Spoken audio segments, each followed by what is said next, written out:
Hello student, कक्षा 12 राजनीति विज्ञान। हम पढ़ रहे थे आतंकवाद, और आतंकवाद में आज वैश्विक आतंकवाद की बात हम करेंगे। वैश्विक आतंकवाद,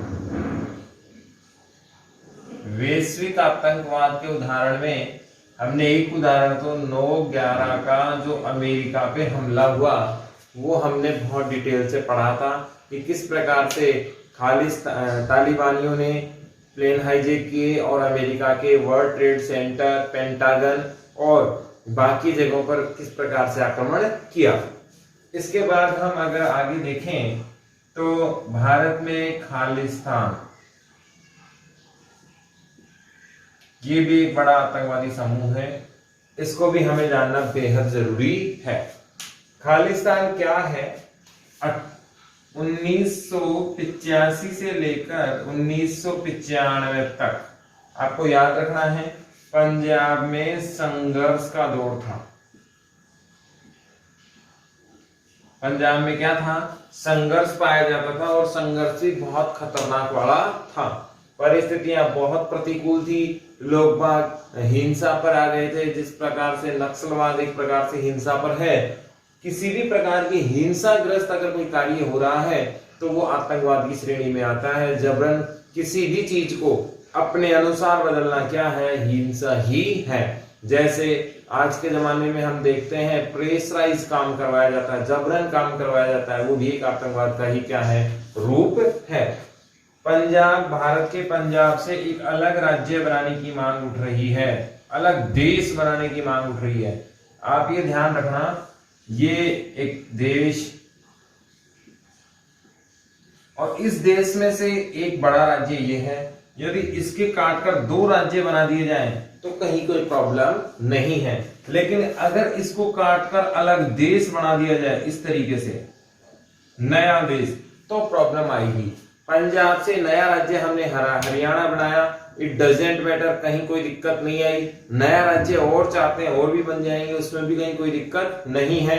भाषा आधारित लें, संस्कृति आधारित लें, सामाजिकता के आधार पर लें, कहीं कोई इश्यू नहीं है। बस ये है कि ज्यादा राज्यों की डिमांड्स अगर आने लग गई तो प्रॉब्लम थोड़ा सा बढ़ जाएगा। इसीलिए एकमात्र जो उपाय बचता है वो क्या है कि राज्य तो नए बनाए जा सकते हैं, कहीं प्रॉब्लम नहीं है, लेकिन अगर राज्यों के आधार पर देश की मांग आने लग गई कि साउथ इंडिया को काटकर अलग देश बना लिया जाए, पूर्वोत्तर को काटकर, जिसे हम एक पगडंडी कहते हैं, 22 किलोमीटर की चिकन नेक जिसे हमने नाम दिया है, मुर्गे की गर्दन की तरह का जो हिस्सा बचा है पूर्वोत्तर को भारत से जोड़ता है, उसको अलग काटकर देश बना दिया जाए। भारत के मुख्य को, जैसे जम्मू कश्मीर, उसको काटकर अलग देश बना दिया जाए, पश्चिम को काटकर अलग देश बना दिया जाए, तो ये सारी चीजें चलने वाली नहीं है। वास्तव में अगर देखा जाए तो मेन एजेंडा क्या है? नए राज्य बनाने में कहीं कोई प्रॉब्लम हमें नहीं आएगी, लेकिन नया देश बनाने में समस्या की समस्या है। खालिस्तानी क्या मांग कर रहे हैं? नए देश की मांग कर रहे हैं। भारत से, पंजाब से काटकर एक नया देश बनाया जाए, और इस खालिस्तान के समर्थन में कौन है? पाकिस्तान है। खालिस्तान के समर्थन में कौन है? पाकिस्तान है। अभी इसका एजेंडा फिर से नया भी हो रहा है, किसान आंदोलन। मैं ये नहीं मानता कि कोई भी किसान इस प्रकार की प्रवृत्तियों को समर्थन दे रहा होगा। बेचारे भोले भाले किसानों को तो पता ही नहीं है कि खालिस्तान क्या बीमारी है। ऐसे तत्व किसानों के कंधों पर बंदूक रखकर चलाना चाहते हैं, ऐसे पोस्टर लगाए जा रहे हैं, ऐसे सोशल मीडिया अकाउंट्स हैं जिनमें किसानों की मांग के आधार पर खालिस्तान की एक्टिविटी को प्रचार किया जा रहा है कि पंजाब को काटकर नया देश हम बनाएंगे। तो खालिस्तान शब्द आपको याद रखना है। पंजाब को काटकर नए देश मांग कर रहे हैं, पाकिस्तान इसकी समर्थन करता है। ठीक उसी प्रकार से जिस प्रकार से पाकिस्तान का हमेशा नेचर रहा है, आतंक का गढ़ कौन सा देश है? पाकिस्तान ही है। इसमें 2-3 सवाल हमारे यहाँ बने। खालिस्तान समर्थन क्या चाहते हैं? पंजाब को काटकर नया देश बनाना चाहते हैं। पंजाब में हिंसा का दौर कब से कब तक चला? 85 से 95 तक पंजाब में हिंसा का दौर चला। इसके बाद दूसरा आतंकवादी गुट है वो है लिट्टे।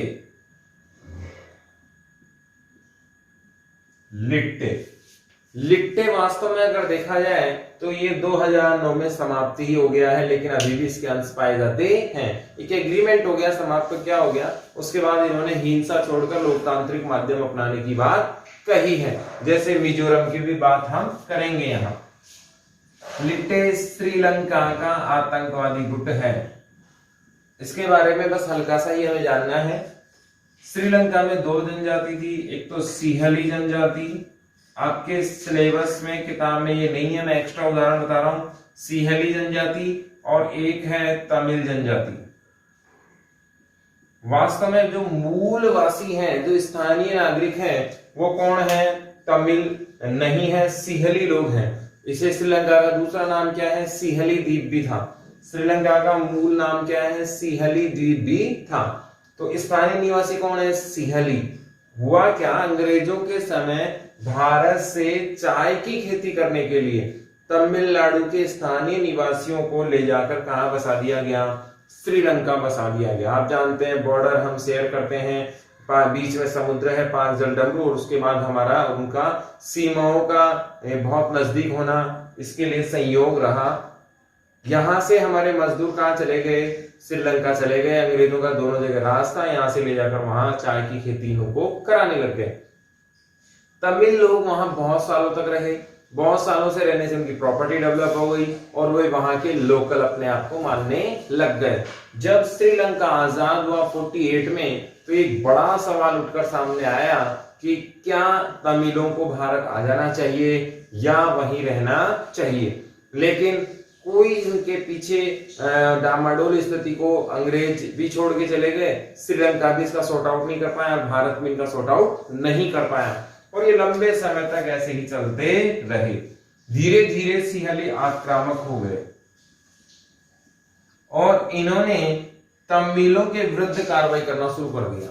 तमिलों की नागरिकता को लेकर, तमिलों की प्रॉपर्टी को लेकर, तमिलों के अधिकार को लेकर, कुल मिला के दमनकारी शासन, वन साइड गवर्नमेंट की बात इन्होंने की कि सिहली प्रशासन में आएंगे, तमिलों के कोई अधिकार नहीं रहेंगे, केवल ये शरणार्थी रहेंगे। तमिलों ने यहाँ इश्यू कर दिया, उन्होंने कहा कि भाई हम आपके यहाँ के नागरिक हैं, हमने अपनी पूरी जिंदगी खपा दी, हमारी पीढ़ियां यहाँ रही हैं, तो किसी भी कंडीशंस में हम लोग बाहरी नहीं हो सकते। हम यहाँ के स्थानीय नागरिक हैं, हमें नागरिकता मिलनी चाहिए, शासन में अधिकार मिलना चाहिए, और एक सामान्य नागरिक के तौर पर हमें यहाँ अपना लेना चाहिए। यदि हम इंडिया जाते हैं तो इंडिया भी हमें नहीं अपनाएगा। पहले की कंडीशंस क्या थी वो एक अलग मैटर था, लेकिन सिहलियों ने किसी भी प्रकार की बात नहीं सुनी और सिहलियों ने सेना भेज दी। सिहलियों ने क्या भेज दी? सेना भेज दी। ऐसी स्थिति में तमिलों के पास ऑप्शन बचा ही नहीं, या तो मरें या फिर सेना का क्या करें? मुकाबला करें। तो ऐसी स्थिति में संगठन कौन सा बना? लिट्टे बना। लिट्टे बना और लिट्टे ने फिर भयंकर हिंसा का समर्थन किया। अब ऐसे में शुरुआत में हमने लिट्टे का समर्थन किया था। शुरुआती दौर में राजीव गांधी ने लिट्टे का समर्थन किया, और जब श्रीलंका समर्थन आंदोलन चल रहे थे, सिहली समर्थित आंदोलन चल रहे थे, तब खाने पीने तक की व्यवस्था हमने इनके लिए की थी कि आम नागरिक के आधार पर या स्थानीय मानवता के आधार पर हमने पैकेट्स गिराए, बहुत सारी व्यवस्थाएं की थी कि मरने नहीं दिया जा सकता किसी को भी। बहुत सारे अंतरराष्ट्रीय संगठन भी इनके समर्थन में आए थे, लेकिन जैसे ही श्रीलंका और भारत के बीच समझौता हुआ, श्रीलंका और भारत के बीच क्या होता है? समझौता। और समझौता किसके बीच में होता है? भारत श्रीलंका के समझौते के बाद 1987 में भारत ने शांति सेना भेज दी। भारत में क्या भेज दी? शांति सेना भेज दी, और ये शांति सेना कहां जाती है? श्रीलंका। अब यहां पंगा हो गया। पहले तो हम लोग समर्थन किसका कर रहे थे? लिट्टे से संबंधित अधिकारों की बात कर रहे थे कि भारत में भी तमिल हैं और श्रीलंका में भी तमिल हैं, इनके अधिकारों की मांग होनी चाहिए। अचानक हमने पासा पलटा और सिहलियों का समर्थन में, यानी कि सरकार के समर्थन में, हमने सेना भेज दी लिट्टे के विरुद्ध। इसमें राजीव गांधी जी ने कहा किसी भी प्रकार के आतंकवाद का समर्थन हम नहीं कर सकते। ये तो ठीक है, इसमें कोई इश्यू है ही नहीं, लेकिन अचानक उन्होंने ऐसे साइड का साइड लिया जो सही नहीं हो सकता, क्योंकि इनके आपसी मामले थे। या तो भारत इंटरफेयर ही नहीं करता, और इंटरफेयर करता तो पूरा प्रॉब्लम सॉर्ट आउट तक वहां रुकता। लेकिन भारत ने 1989 में बिना समस्या के समाधान किए ही सेनाओं को वापस बुला लिया, और फिर इसी लिट्टे ने राजीव गांधी जी की क्या कर दी, हत्या कर दी। तो ये लिट्टे से संबंधित सारा डाटा यहाँ पर है। आपको 2-3 बातें याद रखनी है कि तमिल ग्रुप के लोग कहाँ के हैं, भारत के तमिलनाडु से बिलोंग करते हैं। वहां के स्थानीय लोग कौन हैं, सिंहली लोग हैं। और भारत ने शांति सेना श्रीलंका कब भेजी थी, 87 में भेजी थी। वापस कब आई, 89 में, बिना किसी समझौते के। सिंहली लोगों ने आरोप लगाए, श्रीलंका के लोगों ने आरोप लगाए कि भारत हमारे आंतरिक मामलों में क्या कर रहा है, हस्तक्षेप कर रहा है। यहां से अगर हम और देखें तो एक हमारे सिलेबस में और आता है बड़ा नाम, उसको भी हम देखते हैं, और ये बोर्ड में भी पूछा गया सवाल है। ISIS, इसका पूरा नाम है इस्लामिक स्टेट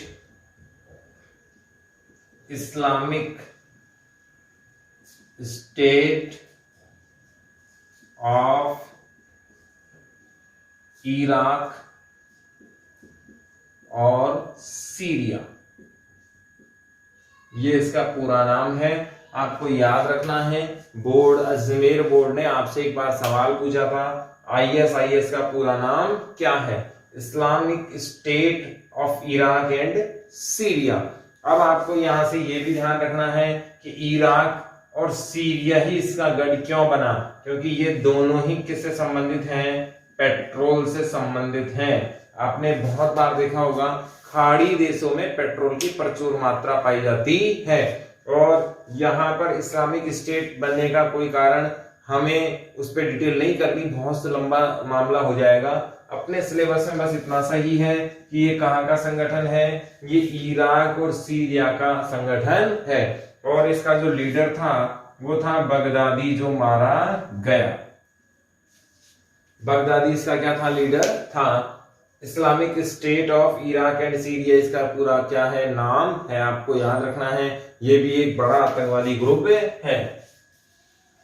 अब यहाँ एक बात हमारे और बहुत क्लियर करना बहुत जरूरी है कि ये जो आतंकवादी संगठन है, इनमें से आपके नाम पूछे जा सकते हैं, तो नाम आपको याद रखना है। खालिस्तान आतंकवादियों का नाम है, खालिस्तान है, लिट्टे है, खालिस्तान है, लिट्टे है, ISIS है, तालिबान है, लश्कर तैयबा है,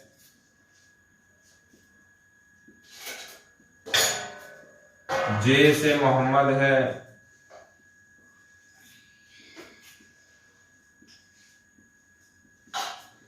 अब इसमें सावधानी क्या बरतनी है, अगर कोई भी व्यक्ति ऑल वर्ल्ड में इन नामों को गूगल पे भी सर्च करेगा तो सीधा इंटेलिजेंस एजेंसियों की नजर में आ जाता है।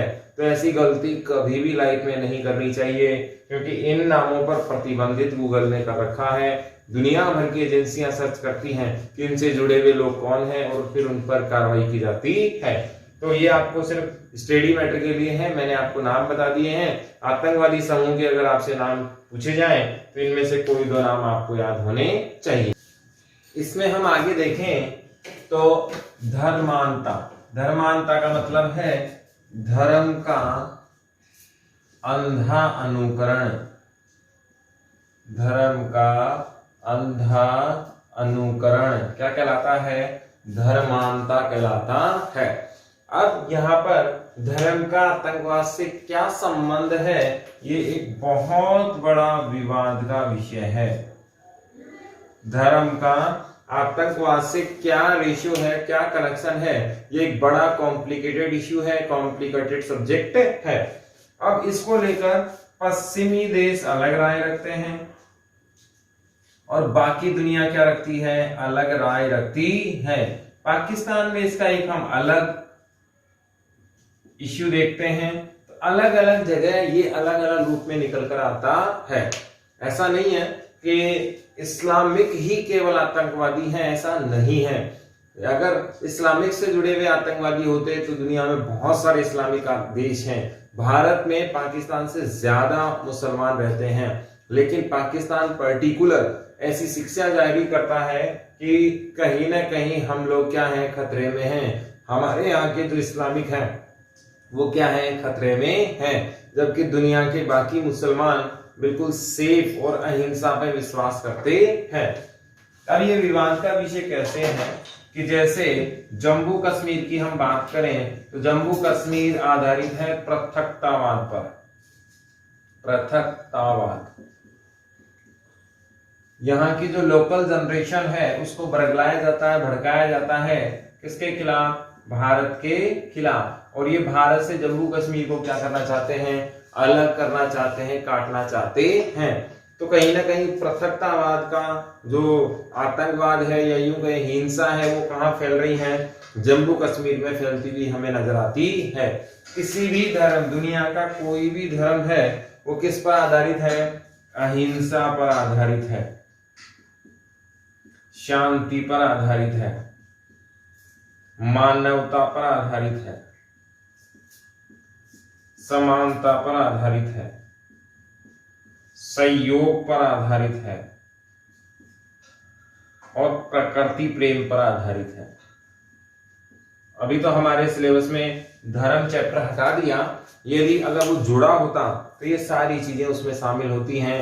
किसी भी धर्म, दुनिया का XYZ कोई भी धर्म आप ले लीजिए, किसी भी धर्म में हिंसा का समर्थन नहीं किया गया है।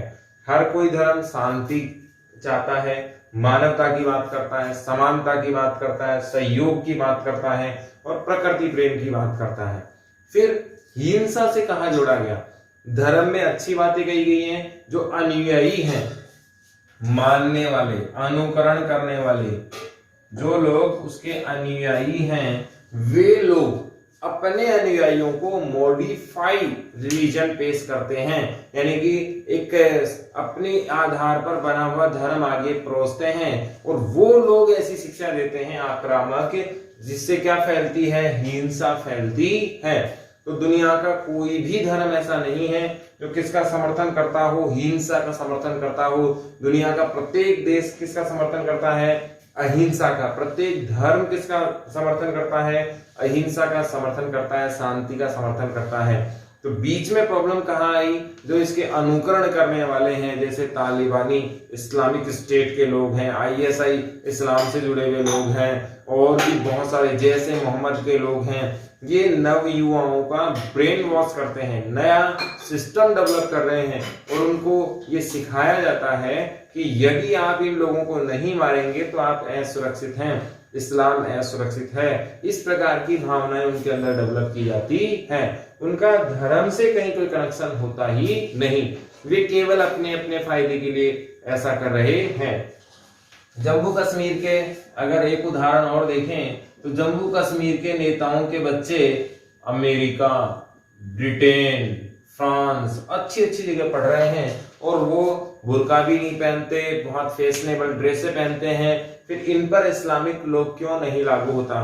तो ये सब एक दायरा बना रखा है इन्होंने, उस दायरे से आम जनता को बाहर इन्होंने निकलने ही नहीं दिया। तो धर्मांतर और आतंक का संबंध बहुत आगे तक हम इस चैप्टर में और भी पढ़ेंगे, हम कट्टरवाद को भी पढ़ेंगे। ये सब लोग कट्टरवादी हैं जो एक धर्म को मॉडिफाई करके पेश करते हैं, जो वास्तव में सही चीज नहीं है। क्योंकि किसी भी धर्म में हिंसा का समर्थन तो है ही नहीं। किसका समर्थन है?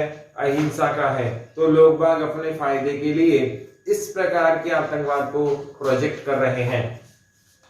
पाकिस्तान भारत से आमने सामने तो लड़ नहीं सकता, इसीलिए इन्होंने पाकिस्तान की जमीन को आतंकिस्तान बना दिया है।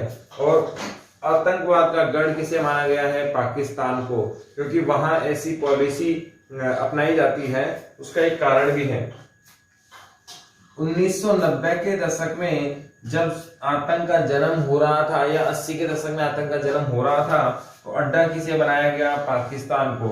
और सहायता किसने की? अमेरिका ने।